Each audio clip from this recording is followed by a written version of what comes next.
In this video, we are going to talk about test day. Now, that's something that's easy to overlook in all the flurry of prep that you've been going through, but it's very important because something goes amiss test day, then it can definitely sabotage much of your hard work. So let's start off with something simple, which is book a good time. Now, this sounds a lot easier than it may actually turn out to be. Of course you want 10 in the morning. Well, actually, I'm kind of an early riser, so maybe you want 12 in the afternoon. Perfect time for you. Or maybe you're an evening person and you want 4.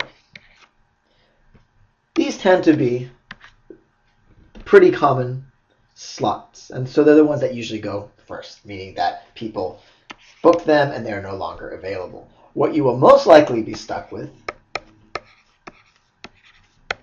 is the 8 a.m. slot. Or you'll be stuck maybe with one of the later slots here because they're not quite as popular as some of the earlier slots such as 12 or even 2 p.m.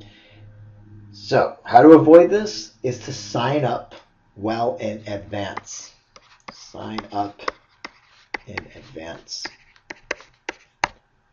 Again, easier said than done, especially depending on when you're taking the test. There are peak months for the GRE. So if you're taking the test anytime between August and December, make sure you sign up in advance as much as possible. Or you'll come to test day, you'll get there at 7:45. It's always a good idea to check in early. You'll have had 5 hours sleep, and the last thing you'll want to do is take a 4+ hour GRE. So, book a good time, sign up in advance.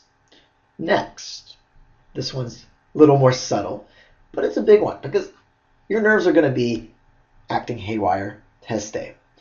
You want to know where the testing center is. You want to know exactly how you're going to get there. Is there traffic? Is it difficult to park? Should you take public transportation? You want to know all of these things.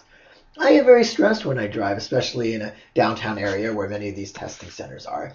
And after a stressful experience driving, especially when I'm running late, I am no mood to take a test. Again, my pulse is jumping out of my skin. Not a good thing. So do a trial run. Go there a little bit earlier, maybe a few days beforehand. Just know what you're dealing with, know the best way to get there. And the actual day of the test, you may want to get there as much as half an hour early. So this is also something that's important because it gives you that buffer so you're not stressed out before the actual test.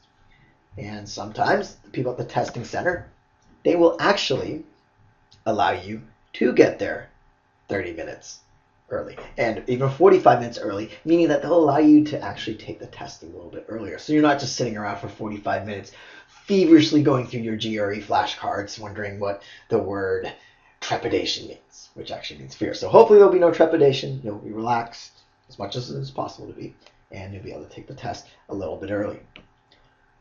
Finally, this kind of goes back to familiarize yourself with the test center. If you're very, very agitated, as I mentioned, go back a few days before the test itself and do a mock run that you're actually going to take the test. So you know which public transportation to take, or if you're driving, which roads to take and where to park, and then actually walk up the stairs, get yourself used to the elevator, know exactly where the testing center is in this big labyrinthine building, and this will help you psychologically test it, especially if you have a history of being very nervous for tests. I would definitely trace your steps a few days beforehand.